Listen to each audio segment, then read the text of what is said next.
নমস্কার, সবাই কেমন আছো? আমি খুব ভালো আছি। চলে এসেছি আরো নতুন আর একটা ব্লগ নিয়ে। ব্লগটা দেখে আশা করি বুঝতেই পারছো পেছনে অত পেটি করা, এবং আমি নিজেও একটা পেটি অলরেডি বানাচ্ছি। হ্যাঁ, আবার শিফট হচ্ছি। আগের দিনের ব্লগে আমি তোমাদেরকে বলছিলামই যে লখনৌ শহরটার সাথে খুব একটা ভালো বন্ধুত্ব করতে পারলাম না, আর সেই কারণেই আবার এখান থেকে শিফটিং এর পালা। আসলে বন্ধুত্ব জিনিসটা তো অতটা সহজ নয়। বন্ধুত্ব করা তো খুব সহজ, কিন্তু সেটা মেনটেন করে সেটাকে বজায় রাখা ওটা খুব একটা সহজ কাজ নয়। মেসেঞ্জারে দেখি অনেকেই মেসেজ করে, তুমি আমার বন্ধু হবে। আচ্ছা, বন্ধু হব কথাটা যদি আমি বলি, তাহলে কি বন্ধু হয়ে গেলাম? এরকম বন্ধুত্বের মানেই বা কি? বন্ধুত্ব তো হবে সেরকম যে বন্ধুত্বটা সারা জীবন টিকবে। নাই বা থাকুক না 15-20খানা বন্ধু, একটা দুটোই যথেষ্ট, যার সাথে সারাটা জীবন বন্ধুত্ব রাখা যায়। আমার যেরকম ছোটবেলার এক বন্ধু আছে, যার সাথে ক্লাস 5 থেকে বন্ধুত্ব, মানে আজ প্রায় 25-26 বছর একইভাবে চলছে। কিন্তু এরকম কত কত বন্ধুত্ব আজকাল দেখি, ছোটবেলার বন্ধুত্ব ছোট ছোট কারণে, ভুল বোঝাবুঝির কারণে ভেঙে যাচ্ছে। তা ছোট ছোট কারণে এত বছরের বন্ধুত্ব যদি ভেঙেই যায়, এত বছরে তাহলে সেই বন্ধুটাকে কতটুকু চিনলো সেই মানুষটা?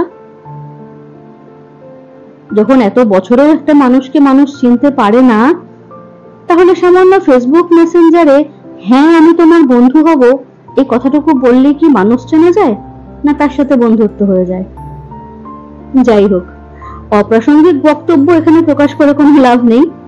আসলে লখনৌ আসার পর থেকে নানা রকম ছোটখাটো সমস্যা এসব আমাদের হচ্ছিল, আর এখানকার ওয়েদার, জল, এগুলো আমাদের একটু শুট করছিল না।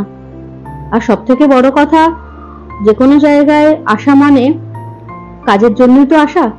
সেই কাজের জায়গাতে যদি স্যাটিসফ্যাকশন না মেলে, তাহলে সেখানে থাকার কোনো মানেই হয় না। আর এখানে আসার পর থেকে সুদর্শন এত বেশি ব্যস্ত হয়ে পড়ছিল যে আমাকে একদম সময় দিতে পারছিল না। তো সবকিছু ভেবে, আরো নানা রকম কিছু ব্যক্তিগত কারণও আছে, সবকিছুর জন্য আমরা সিদ্ধান্ত নিলাম যে না, এখানে আর থাকা যায় না। আর সেই কারণেই আবার প্যাকিং এর তোড়জোড়। কোথায় যাচ্ছি, কবে যাচ্ছি, খুব শিগগিরই বলবো। যাওয়ার খুব একটা বেশি লেট নেই যদিও, আর কিছুদিনের মধ্যেই হয়তো বেরিয়ে পড়বো, তাই এত তোড়জোড় চলছে। আর দুজনে মিলে কাজের ফাঁকে গল্প, আড্ডা এইসব দিতে দিতে কাজগুলোও যেন খুব তাড়াতাড়ি শেষ হয়ে যাচ্ছে। যদিও প্যাকার্স মুভার্স বুক করেছি, তারা বড় বড় যে সমস্ত জিনিসপত্রগুলো আছে সেগুলো সব ওরাই প্যাকিং করবে। কিন্তু ওই যে এর আগে যখন পাঞ্জাব থেকে এখানে এসেছিলাম, তখনও বলেছিলাম নিজের যে সমস্ত ছোট ছোট শখের জিনিস, যেগুলো নিজে হাতে করে ছোট ছোট জিনিসগুলো কিনেছি, সেগুলো যদি ভেঙে যায় না, বড্ড কষ্ট হয়। পাঞ্জাব থেকে আসার সময় আমার এরকম অনেক কিছুই এবারে ভেঙে গেছে। যেরকম মার্বেলের একটা রুটি চাকলা ছিল, সেটা ভেঙে গেছে। একটা মাটির সেট ছিল, থালা, গ্লাস, বাটি, সবটা ভেঙে পুরো চুরমার। তার সাথে বেশ কিছু কাপও ভেঙে গেছে, আর যেগুলো আমার ভীষণ শখের। যারা আমাকে পার্সোনালি চেনে তারা জানে জামা কাপড় এসবের শখ খুব একটা আমার বেশি নেই, এমনকি সাজাগোজারও না।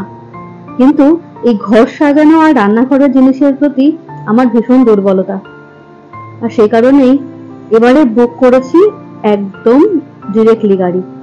আগেরবার ভুল করেছিলাম যে শেয়ারে করা হয়ে গেছিল, আর ডিরেক্টলি গাড়ি করাতে বারবার আমার মালপত্রগুলো ওঠানামাও করবে না, তাতে করে জিনিসটাও কিছুটা সেফ থাকবে। নিজের হাতে ওই জন্যই প্যাকিং গুলো সব করে নিচ্ছি, যাতে করে এবার অন্তত আমার শখের জিনিসগুলো নষ্ট না হয়। কাজবাজ করতে করতে বেশ খিদেও পেয়ে গেছে। ভাবলাম সকালবেলায় আজকে চাউমিন বানিয়েছিলাম, তার কিছুটা রাখাও ছিল, তো বসে বসে সেটা খাচ্ছি। একটু ডিম, একটু চিংড়ি মাছ এসব দিয়ে বানিয়েছিলাম, তো খেতেও বেশ দুর্দান্ত হয়েছে চাউমিনটা। আসলে চিংড়ি মাছ জিনিসটা এমনই, যাতেই পড়বে তার স্বাদটা যেন 4 গুণ বাড়িয়ে দেয়, তাই না? যাই হোক, খেতে খেতে আজকের ব্লগটা বরং এখানেই শেষ করছি। সবাই ভালো থেকো, সুস্থ থেকো, নিজের এবং পরিবারের খেয়াল রেখো।